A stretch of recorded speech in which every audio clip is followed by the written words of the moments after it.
म हो काठमाडौँ नेपाल। हबिबी दुबई। मसँग 10 करोड रुपियाँ छ। मसँग पनि नेपाली 10 करोड रुपियाँ छ। म सोल्टी मोडमा दामी एउटा बङ्गला किन्छु। म चाहिँ 2 बेडरुम टाउन हाउस किन्छु है। म त्यहाँबाट वर्षको 20 लाख भाडा मात्रै कमाउँछु। भाडाको कुरा गर्दा म चाहिँ 65 लाख रुपियाँ कमाउँछु। मेरो महिनाको करिब 1.5 लाख हुन जान्छ। मात्र मेरो करिब 5.5 लाख हुन जान्छ। म फुल क्यास पे गरेर घर किन्छु।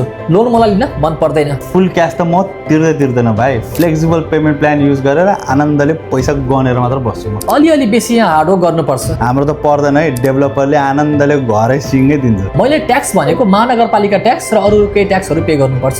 बाँकी अरू खासै केही तिर्दिन। भाइ हामी त 0% ट्याक्स 4% डिएलटी तिरेपछि आनन्द। म घर बेच्नको लागि लोकल मान्छेहरू खोज्दैछु। अहिले खासै पाएको छैन हौ। मार्केट पनि थोरै डाउन छ। भाइ घर बेच्नलाई यहाँ लोकल मात्र होइन, हाम्रो त यहाँ ग्लोबली छ। जोसँग पासपोर्ट छ उसले घर खरिद बिक्री गर्न पाइहाल्छ। ओहो दाइ, मार्केट त एकदमै राम्रो रहेछ। म पनि यो मार्केटमा पस्नु पर्यो। नो वरिज भाइ, हबिबी कम टु दुबई।